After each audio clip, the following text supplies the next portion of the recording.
kami ng tahong mga friend. Yan. Ang tahong, sarap-sarap. Yan, may busit. Laki na ano, dagat yun, diba? Oo, yung babungon. Yan, may ano. Ayan, oo, pusuwing. Yan ang aming biniling tahong. Friend, good day sa inyong lahat. Ngayon, magluto tayo ng tahong. Yan ang ating tahong. Igisa lang yan natin mga friend, yung ating mantika, magic sarap, bawang, luya, kamatis, at saka sibuyas. Ayan, lagyan na sa asawa ko ng mantika. Tama, na daming mantika. Grabe ka dami, bawasan mo. Bawal sa'yo ang mantika. Yan, daming mantika, bawal sa kanya mga friend eh. Iuna na to ang ano. Ayan mga friend, iuna mo yung ano, bawang. Yung asawa ko na mag-isa, mga friend. Ako'y naghawak sa cellphone. Yan ang asawa ko, mga friend. Ayan.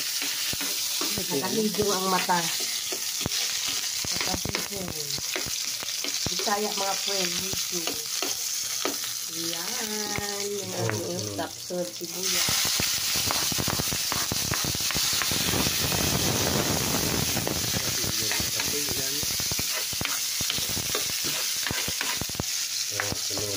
Oh, yeah.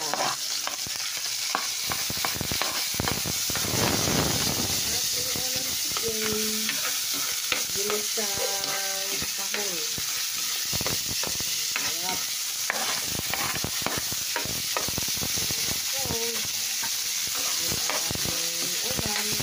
Ilagay mo na asin? Di ba? Wala na asin dito.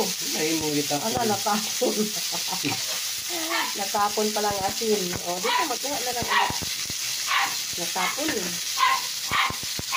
Nagtatap ako, ba't wala lang ano, wala lang naman yung kutsara. Ang sarap.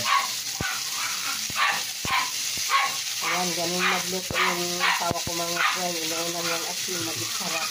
Wala pa yung tahong. Ayan, sa kanya isunod yung tahong. Ayan.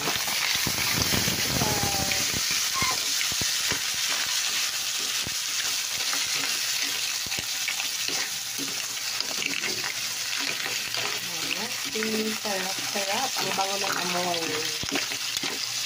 Yung niloto ng Mr.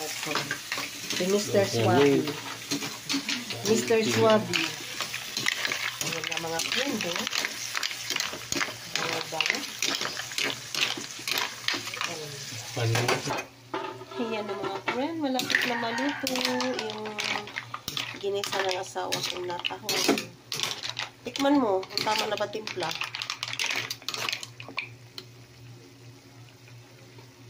Yan, sarap-sarap. Sarap man.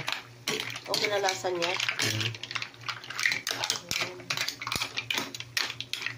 Yummy. Ang ulam namin, tahong. Ginisang tahong.